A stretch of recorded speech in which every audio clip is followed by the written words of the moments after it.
Hello everyone, I am Professor G.B. Shenge, Assistant Professor, Department of Agronomy, College of Agriculture, Baramati. Subject Crop Science, Paper First, Standard 12 Science, Topic Cultivation Practices of Proso millet. In last lecture, we have seen the cultivation practices of finger millet. Today we are going to discuss about the cultivation practices of Proso millet. First is the introductory part of Proso millet. Proso millet याला मराठीत वरी किंवा वरई असं म्हटलं जातं. Local name वरी किंवा वरई. Botanical name Panicum miliaceum. Panicum miliaceum is a botanical name of Proso millet, family Graminia. All the cereal crops which comes under the family Graminia, or it is also called as Poaceae. Okay, then origin. The Proso millet is originated from Central Asia and Egypt. This is the origin of Proso millet. वरी हे कमी दिवसात लवकर वाढ होणारे पीक आहे. तृणधान्य वर्गातील हे पीक अत्यंत कमी अशा पाण्यावर उगवून येते. नाचणी वगळता इतर पर्वतीय किंवा डोंगरवर्गीय तृणधान्यावर प्रक्रिया करून भगर तयार करतात. भगर तयार करण्यासाठी प्रामुख्याने वरी व कोद्रा या तृणधान्याचा उपयोग करतात. वरीपासून तयार केलेली भगर सर्वात उच्च प्रतीची असून याला बाजारात चांगली किंमत मिळते. जास्त करून प्रोसो मिलेटचा वापर भगर तयार करण्यासाठी केला जातो. Okay, then see the economic importance or economic uses of Proso millet. Okay, first use, the grains is cooked and eaten like rice. Grains पण कसले dehusked grains. Dehusked grains is cooked and eaten as like a rice. जसं आपण तांदूळ शिजवलेला तांदूळ खातो किंवा तांदळापासून आपण रोटी तयार करतो, सेम प्रोसो मिलेटपासून आपण रोटी तयार करू शकतो किंवा भात त्याचा तयार करून खाऊ शकतो. सेम ॲज लाईक राईस प्रमाणे आपण ह्याचा यूज करू शकतो. डिहस्क्ड ग्रेन्स, हस्क्ड अँड डिहस्क्ड ग्रेन्स. हस्क म्हणजे काय, भुसा असं म्हटलं जातं. Outer covering of seeds. Okay, that is called as husk किंवा भुसा. मराठीत त्याला आपण टर्फल म्हणतो. भात बघितला असेल आपण, साळ म्हणतो आपण. साळ आतमध्ये भात असतो, वरती कव्हरिंग असतं. ओके, त्या कव्हरिंगला काय म्हटलं जातं, हस्क आणि हस्क्ड ग्रेन्स. आणि जेव्हा ते कव्हरिंग, आउटर कव्हरिंग आपण त्या ग्रेन्सपासून रिमूव्ह करतो त्याला काय म्हटलं जातं, डिहस्क्ड ग्रेन्स. इमेजमध्ये पहा, हे जे इमेजमध्ये जे दिसत आहेत ते हस्क्ड आहेत का डिहस्क्ड ग्रेन्स आहेत? हे काय आहेत, हस्क्ड ग्रेन्स आहेत. याच्यापासून हे आउटर कव्हरिंग वरचं टर्फल जेव्हा बाहेर काढू आणि जो ग्रेन्स असेल ते that is called as dehusked grains. Okay, it is the husked grains. Okay, then next use, grain is crushed into flour and eaten in the form of bread, rotis and puddings. Grains आपण crush केल्यानंतर त्याच्या फ्लोअरपासून, पिठापासून आपण काय काय तयार करू शकतो, रोटी तयार करू शकतो, त्याच्यापासून ब्रेड तयार करतात किंवा पुडिंग्स. पुडिंग म्हणजे मराठीत त्याला सांजा असं म्हटलं जातं. गोड पदार्थ तयार केला जातो. Okay, then next, the grain is rich in protein and carbohydrates. Proso मिलेटच्या ग्रेन्समध्ये सर्वात जास्त प्रोटीन्स आणि कार्बोहायड्रेट असतात. Okay, the grain is highly quality feed for poultry. तसेच वरीचे प्रोसो मिलेटचे ग्रेन्स आपण पोल्ट्री फीड म्हणून सुद्धा वापरू शकतो किंवा त्याचा उपयोग केला जातो. The green feed and millet straw. Green feed and millet straw have high nutritional value. Okay, green feed and the straw that is used for fodder purpose. Green feed म्हणजे हिरवा चारा आणि straw म्हणजे after harvesting, after collecting the ear heads, the remaining portion that is called as straw. It is used as a fodder purpose.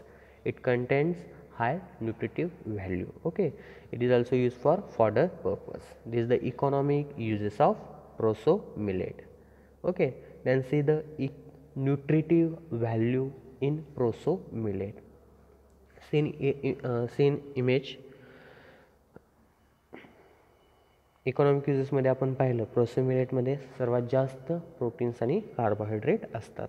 Okay, the proso millet grains rich in protein and carbohydrates आणि प्रोटीनचं प्रमाण proso मिलेटमध्ये सर्वात जास्त असतं as compare to other nutrients. Okay, this is the nutritive value of proso millet. Then ecology. In the इकॉलॉजीमध्ये 2 point येतात, climatic requirement and soil requirement of that crop. Okay, climatic requirement, vari is a tropical and subtropical crop. वरी हे tropical आणि subtropical crop आहे. Tropical आणि subtropical म्हणजे कसं हवामान लागतं, it requires warm and humid climate और मॉइस्ट क्लायमेट. त्या क्रॉपला वार्म आणि ह्युमिड किंवा मॉइस्ट क्लायमेट लागतं. It requires warm and moist climate. या पिकाला वार्म उष्ण किंवा दमट असं हवामान त्याच्या वाढीसाठी अनुकूल आहे. Okay, it is a quick growing and short duration crop. वरी हे लगेच उगवून येणारं आणि शॉर्ट ड्युरेशन कमी कालावधीचं क्रॉप आहे. It is a drought resistant crop. Drought resistant crop means कमी पाण्यावर उगवून येणारं किंवा कमी पाण्यात तग धरणारं हे पीक आहे. Is the climatic requirement of Proso millet. Okay, then see the soil requirement. Okay, wari crop is grown in light soil or hilly soil. Okay, हे पीक जास्त करून अंडुलेटेड लँड किंवा डोंगराळ भाग म्हणतो किंवा जिथं चढ उताराची जमीन असते, हिली एरियाज, अशा रिजनमध्ये अशा सॉईलमध्ये हे पीक मोस्टली लावलं जातं. ह्या पिकाला लाईट सॉईल लागते, पाण्याचा निचरा चांगली होणारी जमीन लागते आणि चढ उताराच्या जमिनीवरती किंवा डोंगराळ भागावरती जमिनीवरती हे पीक मोस्टली लावलं जातं. Hilly soils is called as also called as poor soil किंवा वर्कस लँड असं आपण म्हणतो. वर्कस लँड म्हणजे काय, लास्ट लेक्चरमध्ये आपण पाहिलं वर्कस लँड, ज्या सॉईलची उत्पादन क्षमता कमी असते अशा जमिनीमध्ये हे पीक लावलं जातं. Okay, that soil that is called as poor soil and varkas soil. Okay, then it require well drained soil with adequate moisture. या पिकासाठी पाण्याचा निचरा चांगली होणारी जमीन लागते. In Maharashtra the proso millet is grown in hilly areas of Western ghat zone. महाराष्ट्रामध्ये हे पीक प्रामुख्याने हिली एरियामध्ये लावलं जातं, डोंगराळ भागात लावलं जातं, जिथं जमीन अंडुलेटेड लँड म्हणतो आपण, चढ उताराची जमीन असते, सपाट जमीन नसते, अशा रिजनमध्ये हे पीक महाराष्ट्रामध्ये मोस्टली लावलं जातं, hilly areas. Okay, this is the soil requirement of to proso millet. Then recommended varieties of Proso millet. This is the minor millet and the varieties of Proso millet, that is Co1, Co2, Co4, K1, Varoda, P14, PV36. These are the varieties of Proso millet. Mostly ह्या varieties आपल्याकडे लावल्या जातात. Okay, then cultural methods. In that first cultural method, that is the land preparation or preparation of land. Land preparation आपण केव्हा करतो, before the sowing of crop. जे कोणतंही पीक लावायच्या अगोदर जे आपण ऑपरेशन किंवा फील्ड मॅनेजमेंट म्हणतो करतो, that is the land preparation. Okay, the land is ploughed immediately after the harvest of the previous crop or after the first shower of rains. जे प्रिवियस क्रॉप आहे म्हणजे हे पीक कोणत्या सीझनमध्ये लावतो आपण, खरीप सीझन. समर सीझनमध्ये जे क्रॉप लावले आहेत ते हार्वेस्टिंग केल्यानंतर इमिजिएटली प्लाविंग केलं पाहिजे किंवा बिफोर दी और after the first shower of rains. एक पाऊस आल्यानंतर इमिजिएटली काय केलं पाहिजे, प्लाविंग केलं पाहिजे, नांगरणी केली पाहिजे. And after that 2 to 3 harrowings are given. त्यानंतर 2 ते 3 हॅरोइंग्स केली पाहिजे. प्लाविंग केल्यानंतर हॅरोइंग 2 ते 3 वेळेस केलं पाहिजे. प्लाविंग म्हणजे काय, नांगरणी, आणि हॅरोइंग म्हणजे काय, कुळवणी. ओके, प्लाविंगमुळे काय होतं, it break the hard pan of soil. प्लाऊच्या सहाय्याने, आयर्न प्लाऊच्या सहाय्याने प्लाविंग केलं जातं, त्याच्यामुळं it break hard pan of soil. Okay, then sowing season. Sowing season हे क्रॉप कोणत्या पार्टमधील आहे? Paper first. पेपर फर्स्टमध्ये कोणते क्रॉप्स आहेत? ऑल खरीप क्रॉप्स आहेत आणि पेपर सेकंडमध्ये ऑल रब्बी क्रॉप्स आहेत. ओके, पेपर फर्स्टमध्ये जे काही क्रॉप्स आहेत ते कोणत्या सीझनमध्ये लावले जातात? खरीप सीझनमध्ये. सर्वांचा जे काही क्रॉप्स आहेत त्यांचा सीझन काय येईल? खरीप सीझन येईल. आणि सोईंग मंथ किंवा sowing time June to July, जून ते जुलै ह्या महिन्यामध्ये हे पीक लावलं जातं. Okay, this is the sowing time. Then sowing methods, पेरणीच्या पद्धती किंवा लागवडीच्या पद्धती आपण म्हणतो. हे क्रॉप ब्रॉडकास्टिंग, ड्रिलिंग आणि ट्रान्सप्लांटिंग या मेथडने लावलं जातं. ब्रॉडकास्टिंग म्हणजे काय? विस्कटणे म्हणतो आपण. Seeds is broadcasted by hand and mixed with soil by a desi wooden plough. Broadcasting मेथडमध्ये after preparation of land prepare झाल्यानंतर, बेड तयार झाल्यानंतर हाताने बी काय करतो आपण? सीड्स विस्कटतो जमिनीवरती. ओके, आणि आफ्टर दॅट त्या बियावरती माती झाकली पाहिजे. झाकण्यासाठी त्याच्यावरून देशी वुडन प्लाव काय केलं जातं? फिरवलं जातं. Okay, this is the broadcasting method. Then drilling, पेरणी by using the seed drill. Seed ड्रिलच्या सहाय्याने आपण पेरणी करतो, सोईंग करतो. That is called as drilling method. And then transplanting. Transplanting म्हणजे काय? पुनर्लागवड पद्धत. याच्यामध्ये काय केलं जातं? सीडलिंग्स अगोदर काय केले जातात? सीड्स नर्सरीमध्ये लावले जातात. नर्सरी म्हणजे काय? रोपवाटिका. रोपवाटिकामध्ये रेस बेड तयार करून याच्यावरती सीड्स लावले जातात. सीडलिंग्स तयार केले जातात.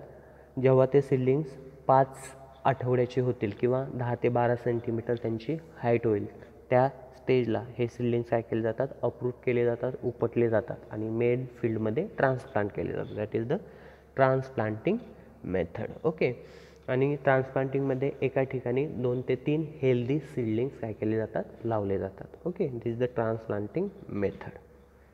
Okay, then next point, seed rate, बियाण्यांचे प्रमाण. हेक्टरी सीड रेट किती लागतो? वेगवेगळ्या मेथडनुसार सीड रेट वेगवेगळा लागतो. ब्रॉडकास्टिंग मेथडला सीड रेट सर्वात जास्त लागतो ॲज कम्पेअर टू ड्रिलिंग आणि ट्रान्सप्लांटिंग मेथडमध्ये. का? कारण ब्रॉडकास्टिंग मेथडमध्ये प्लांट टू प्लांट आणि रो टू रो स्पेसिंग हे मेंटेन केलं जात नाही, त्यामुळे सीड रेट हा जास्त लागतो. आणि ट्रान्सप्लांटिंगमध्ये रो टू रो आणि प्लांट टू प्लांट स्पेसिंग काय केलं जातं? मेंटेन केलं जातं. त्याच्यामुळे स्पेसिंग त्याला लागतं, सीड रेट जास्त लागतो. ओके, ब्रॉडकास्टिंग मेथडसाठी 10 to 12 kg पर हेक्टर एवढा सीड रेट लागतो. ड्रिलिंगसाठी 8 ते 10 kg पर हेक्टर आणि ट्रान्सप्लांटिंगसाठी 3 ते 3.5 kg पर हेक्टर एवढा सीड रेट लागतो. हेक्टरी, एका हेक्टरमध्ये किती एकर असतात? 2.5 एकर. हा सीड रेट काय आहे? हेक्टरी आहे. 10 ते 12 kg पर हेक्टर ब्रॉडकास्टिंगसाठी आणि ट्रान्सप्लांटिंगसाठी 3 to 3.5 kg per hectare. Okay, ट्रान्सप्लांटिंगसाठी सीड रेट जास्त लागतो. ट्रान्सप्लांटिंगसाठी सीड रेट कमी लागतो as compare to broadcasting and drilling method. Then spacing, अंतर. रो टू रो आणि प्लांट टू प्लांट, 2 ओळीमधील आणि 2 रोपांमधील अंतर किती मेंटेन केलं पाहिजे? Okay, that the spacing. ब्रॉडकास्टिंगमध्ये दोन्ही रो टू रो आणि plant to plant spacing maintain केलं जात नाही. ड्रिलिंगमध्ये फक्त row to row spacing maintain केलं जातं आणि ट्रान्सप्लांटिंगमध्ये रो टू रो आणि प्लांट टू प्लांट दोन्ही स्पेसिंग काय केले जातात? मेंटेन केले जातात. ड्रिलिंगसाठी 22.5 into 7 सेंटीमीटर अँड ट्रान्सप्लांटिंगसाठी 50 into 22.5 centimetre spacing is maintained. Okay, 50 centimetre between 2 rows and 22.5 centimetre between 2 plants. This is the spacing. Okay, then intercultivation. Intercultivation म्हणजे अंतर मशागत असं म्हणतो. अंतर मशागत केव्हा करतात? आफ्टर सोईंग ऑफ क्रॉप और इन स्टँडिंग क्रॉप. स्टँडिंग क्रॉपमध्ये जे काही आपण ऑपरेशन करू त्याला काय म्हटलं जातं? इंटरकल्टिवेशन. याच्यामध्ये mostly weeding, hoeing, spraying, application of fertilisers, this are the intercultivation operation. Okay, proso millet crop require 1 to 2 weedings or hoeings are sufficient. प्रोसोमिलेटमध्ये 1 ते 2 विडिंग केली जातात किंवा 1 ते 2 होईंग्स केली जातात for controlling the weed growth. Okay, 1 ते 2 खुरपण्या किंवा 1 ते 2 कोळपणी केली पाहिजे बाय युझिंग द होच्या सहाय्याने होईंग केलं जातं for controlling the weed growth. Okay, this is the inter cultivation operation. Then manuring, खत व्यवस्थापन म्हणतो आपण. Rainfed vari crop is not manure. Rainfed vari crop म्हणजे जे पावसाच्या पाण्यावर आपण लावणार पीक, that is called as rainfed crop असं म्हटलं जातं, किंवा त्याला जिरायती पीक असं म्हटलं जातं. ओके, रेनफेड क्रॉप जर घेत असेल तर त्याला खतांची गरज लागत नाही किंवा खतं ॲप्लाय केली जात नाहीत. आणि जर आपण इरिगेटेड क्रॉप घेत असेल, इरिगेटेड वरी क्रॉप घेत असेल तर त्यासाठी 5 ते 8 टन्स FYM प्रति हेक्टरी, एका हेक्टरला 5 ते 8 टन्स FYM ॲप्लाय केलं पाहिजे at the time of sowing. Okay, सोईंगच्या वेळेस किंवा at the time of preparatory tillage operation जेव्हा आपण करतो त्या स्टेजला 5 ते 8 टन्स FYM ॲप्लाय केलं पाहिजे. आणि chemical fertilisers 25 kg N nitrogen and 20 kg P phosphorus per hectare is applied at the time of sowing. सोईंगच्या वेळेस 25 किलो नत्र युरिया आणि 20 किलो स्फुरद फॉस्फरस काय केलं पाहिजे, ॲप्लाय केला पाहिजे. ओके, देन इरिगेशन, पाणी व्यवस्थापन असं म्हणतो. जर रेनफेड क्रॉप जर घेत असेल तर त्याला पाण्याची गरज लागत नाही, आणि इरिगेटेड क्रॉप असेल तर त्याला 3 ते 4 इरिगेशन ॲप्लाय केली पाहिजेत. Okay, for the irrigated crop 3 to 4 irrigations are given at 15 to 20 days interval. 15 ते 20 दिवसाच्या अंतराने 3 ते 4 इरिगेशन द्यायचे. किंवा ड्युरिंग ड्राय पिरियड्स, जेव्हा पाऊस पडत नाही किंवा ज्यावेळेस जमिनीमध्ये मॉइश्चर कमी किंवा होत जातं त्या स्टेजला 4 to 7 days irrigations are required every 4 to 7 days. 4 ते 7 दिवसाच्या अंतराने इरिगेशन दिले जातात. It is depending on the severity of drought and type of soil. जमिनीच्या प्रकारानुसार काय केलं पाहिजे, पाण्याच्या पाळ्या दिल्या पाहिजेत. Okay, this is the irrigation. Then harvesting. Harvesting means काढणी असं आपण म्हणतो. Vari crop become ready for harvesting in 3 months after sowing. हे क्रॉप कधी मॅच्युअर होतं किंवा काढणीस कधी येतं, 3 months आफ्टर सोईंग. लागवडी केल्यापासून 3 महिन्यानंतर हे क्रॉप हार्वेस्टिंगला येतं. हार्वेस्टिंगला किंवा काढणीस हे क्रॉप आले हे आपल्याला कसं समजतं, काय होतं ते क्रॉप काय होतं, त्याचे leaves yellowing of leaves, older leaves are drop down. जे जुने ओल्ड लीव्ज आहेत ते काय होतात, गळतात. Yellowing of leaves, hardening of seeds, these are the maturity signs of harvesting. Okay, normally it is done by removing plant with sickle or small hand knives. सिकलच्या सहाय्याने, वेळाच्या सहाय्याने किंवा चाकू, knife म्हणजे चाकूच्या सहाय्याने आपण काय करू शकतो, काढणी करू शकतो. The plants are cut close to the ground level and tied into bundles. Okay, ground लेवलला विथ द हेल्प ऑफ सिकलच्या सहाय्याने प्लांट काय केलं पाहिजे, कट केले पाहिजे आणि त्याचे बंडल केले पाहिजेत. Some farmers practice by pulling up the entire plant by the roots. Okay, काही ठिकाणी किंवा काही भागामध्ये शेतकरी कसं हार्वेस्टिंग करतात याचं, pulling of the entire plant, पूर्ण प्लांट काय करायचं, उपटायचं. And the grain is ripe in order to avoid excessive shattering and is threshed immediately. पूर्ण प्लांट उपटल्यानंतर त्याचं काय केलं, to avoid the excessive shattering. Shattering म्हणजे काय, ग्रेन्स काय होतात त्या एरियामधून खाली गळतात. Okay, that is called a shattering. ते लॉसेस कमी करण्यासाठी इमिजिएटली काय केलं पाहिजे, थ्रेशिंग केलं पाहिजे. Okay, this the harvesting. Then threshing, त्याला काय म्हटलं जातं, मळणी. मळणी म्हणजे काय, it is the process of separation of grains from the earhead, that is called as threshing. Threshing of millet is done manually threshing केलं जातं. याचे ग्रेन्स खूप लहान असतात त्याच्यामुळे ह्याचं थ्रेशिंग, मळणी आपण म्हणतो, ती काय केली जाते, मॅन्युअली केली जाते. Okay, after threshing winnowing is carried out. Okay, or drying is carried out. Drying and cleaning. Threshing झाल्यानंतर ते सीड्स काय केले जातात, परत ड्राय केले जातात. On mats laid down on the sun or plastic sheet. Compact फ्लोअरवरती किंवा प्लास्टिक शीटवरती सीड्स काय केले जातात, स्प्रेड केले जातात आणि ड्राय केले जातात.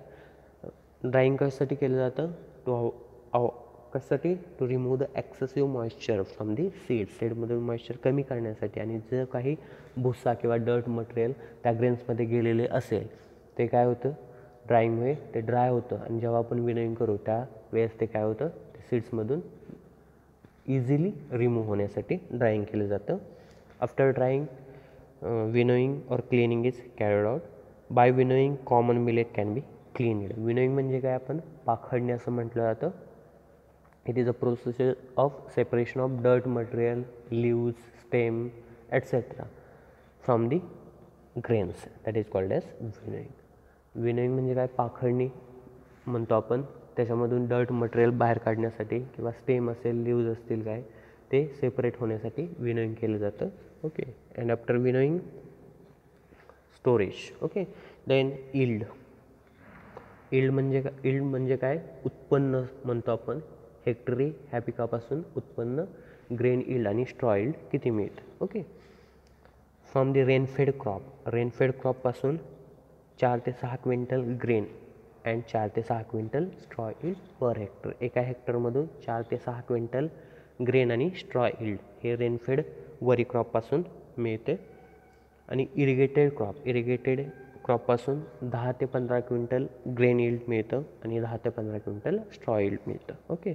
इरिगेटेड क्रॉपपासून 10 ते 15 क्विंटल ग्रेन आणि स्ट्रॉ इल्ड पर हेक्टर एवढं उत्पन्न मिळतं. याचं ग्रेन इल्ड आणि स्ट्रॉ इल्ड सेम आहे. ग्रेन टू स्ट्रॉ रेशो 1:1 आहे. म्हणजे एक किलो ग्रेनपासून 1 किलो स्ट्रॉ मिळतो. काही क्रॉपचं वेगवेगळं असतं. 1:1.5, 1:2 असे ग्रेन टू स्ट्रॉ रेशो असतो. या क्रॉपचा ग्रेन टू स्ट्रॉ रेशो 1:1 आहे. म्हणजे जेवढे ग्रेन्स आहेत तेवढा स्ट्रॉ इल्ड आहे. Okay. This is the yield of rainfed and irrigated worry crop. Okay. This is the whole information about the Proso millet and cultivation practices of Proso millet. Okay. Thank you.